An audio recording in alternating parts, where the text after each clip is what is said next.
Hello student, स्वागत है आपका अपने यूट्यूब चैनल गैप्टी क्लासेस हिस्ट्री पे।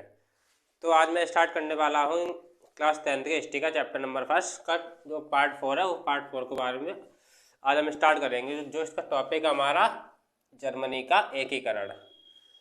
जो जर्मनी है यूरोप की एक कंट्री है, तो उसमें एकीकरण कैसे हुआ था जर्मनी, तो उसके बारे में आज हम जानकारी लेंगे।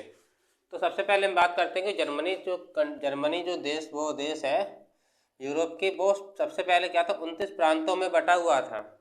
जर्मनी देश से पहले क्या था, 29 प्रांतों में बटा हुआ था। और ये जो 29 प्रांतों में बटे होने के साथ साथ ही क्या, छोटी छोटी इकाइयों में भी ये अलग अलग ये बटे हुए जो प्रांत थे जर्मनी के, वो भी छोटी छोटी इकाइयों में बटे हुए थे। हर इकाई की अपनी एक अलग मुद्रा थी और मापन की अलग अलग प्रणाली थी। मतलब जो प्रांत थे या जर्मनी के, वो सभी प्रांत के अपनी अपनी अलग मुद्रा थी। मतलब जो पैसे होते थे, ठीक है, जो वो सब करेंसी सबकी अलग अलग थी।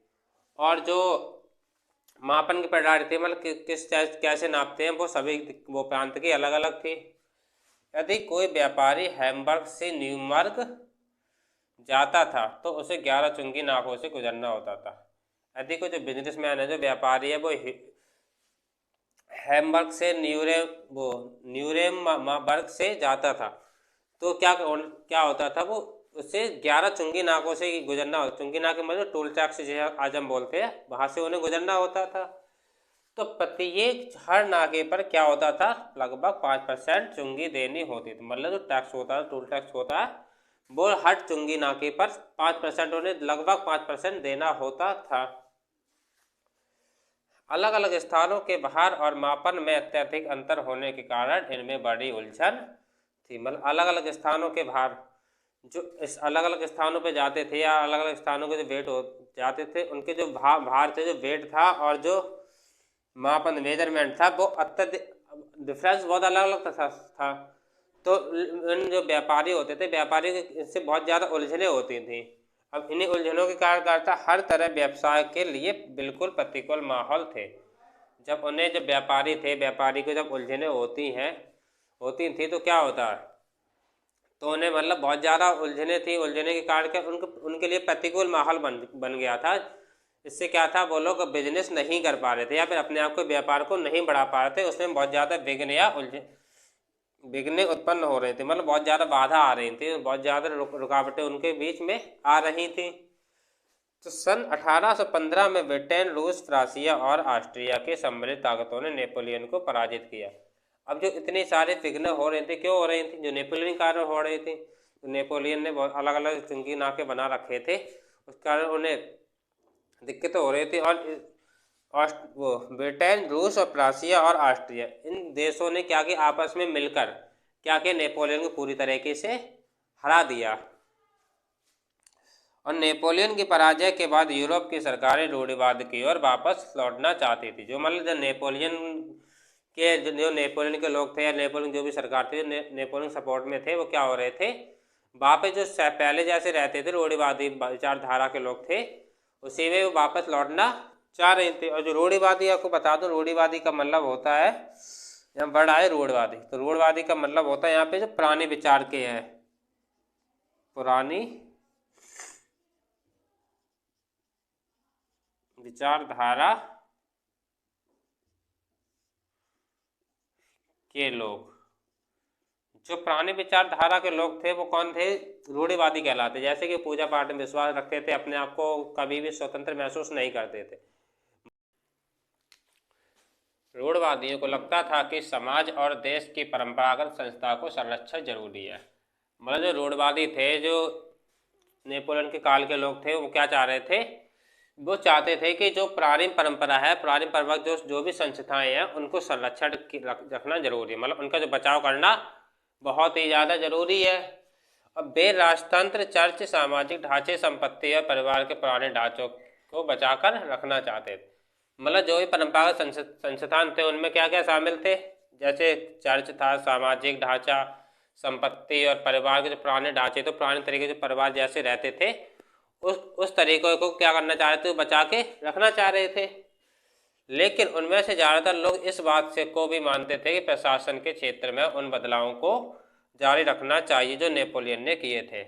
लेकिन जो इन्हीं रूढ़िवादी विचारधाराओं में से बहुत सारे लोग ऐसे भी थे जो क्या चाह रहे थे, जो भी नेपोलियन जो भी बदलाव किए थे फ्रांस में या रूस में, पूरे जो यूरोप में, वो क्या चाह रहे थे, उन बदलावों को जारी रखना चाह रहे थे। मतलब उन बदलाव को ये वो बदलना नहीं चाह रहे थे। उन्हें लगता था कि उस प्रकार के आधुनिकीकरण से परंपरागत संस्थाएं और मजबूत रहेंगी। मतलब जो नेपोलियन ने जो बदलाव किए थे, जो नेपोलियन के जो बदलाव थे, जैसा नेपोलियन ने किया था, वो वहाँ के जो रूढ़िवादी विचारधारा के जो लोग थे वो ये सोच रहे थे कि जो नेपोलियन जो ही बदलाव किए उन बदलाव से क्या, जो परंपरागत संस्थाएं और ज़्यादा मजबूत होंगी, जैसी थी वो मजबूत ही रहेंगी, मतलब कमज़ोर नहीं होंगी। उन्हें यह भी लगता था कि वे एक आधुनिक सेना, एक कुशल प्रशासन, एक गतिशील अर्थव्यवस्था और दासता की समाप्ति से यूरोप के राजतंत्र को मजबूती मिलेगी। अब उन्हें क्या लगता था, एक कुशल प्रशासन, एक गतिशील अर्थव्यवस्था और दासता, मतलब दासप्रथा थी, उससे अगर उसकी समाप्ति से यूरोप के राजतंत्र को मजबूती मिलेगी। मतलब इस तरीके का राजतंत्र को बिल्कुल ख़त्म कर दिया जाए तो क्या होगी, यूरोप में जो राजतंत्र चल रहा था वो राजतंत्र और ज़्यादा मजबूत होगा और ज़्यादा फलता फूलता रहेगा। तो वो रूढ़िवादी विचारधारा के लोग ऐसा चाहते थे और वो ऐसा सोचते थे, उनकी सोच ही अलग थी। सन 1815 में ब्रिटेन, रूस, प्रशिया और ऑस्ट्रिया ने यूरोप को नई रूपरेखा तय करने के लिए वियना में एक मीटिंग रखी थी। लेकिन क्या था जी, ब्रिटेन, रूस, रशिया और ऑस्ट्रिया के जो लोग थे, उन्होंने यूरोप में जो पुरानी परंपरा थी उन पुरानी परंपरा को बदलने के लिए क्या की थी, वियना में एक मीटिंग रखी थी।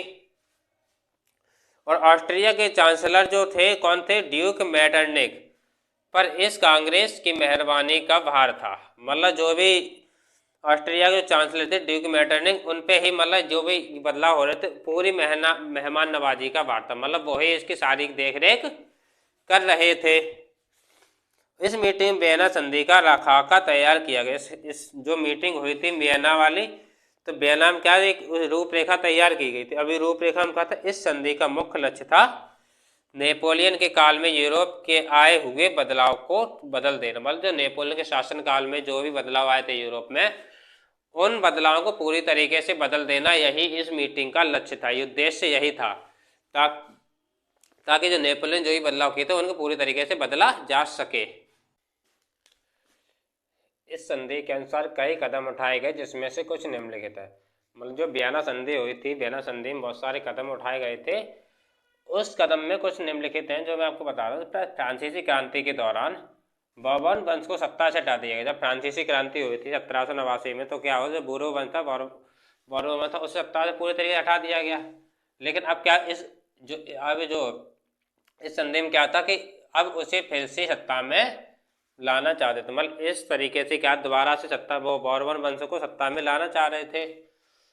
फ्रांस की सीमा पर कई राज्य बनाए गए ताकि भविष्य में फ्रांस अपना साम्राज्य बढ़ाने की कोशिश ना करे। मतलब फ्रांस की जो सीमा थी, जो फ्रांस की सीमा में कई राज्य बनाए गए, मतलब बहुत सारे राज्य और बनाए गए। जिस क्यों बनाए गए, क्योंकि वो इसलिए बनाए गए कि ताकि जो फ्रांस था, फ्रांस आगे बढ़ने की कोशिश ना करे। मतलब जितना मिल गया उसे वहाँ तक सीमित रहे, उससे आगे अपने साम्राज्य बढ़ाने की कोई कोशिश ना करे।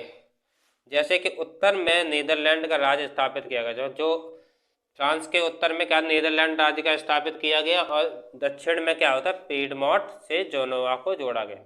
लेकिन जो फ्रांस के जो दक्षिण में था, जो पीडमोंट था, पीडमोंट में क्या जेनोवा था, वो जेनोवा को भी जोड़ दिया गया। और प्रशिया को उसकी पश्चिमी सीमा के पास कई महत्वपूर्ण इलाके दिए गए। ऑस्ट्रिया को उत्तरी इटली का कब्जा दिया गया। जो ऑस्ट्रिया क्या थी, ऑस्ट्रिया को जो उत्तरी इटली था उस पर कब्जा दे दिया गया। और नेपोलियन ने 39 राज्यों को एक जर्मन संगठन बनाया था जिसमें कोई बदलाव नहीं किया गया। जो नेपोलियन ने 39 राज्यों का एक जर्मन जो संगठन बनाया था, उस संगठन में वियना संधि में कोई भी किसी प्रकार से कोई भी चेंज या कोई बदलाव नहीं किया।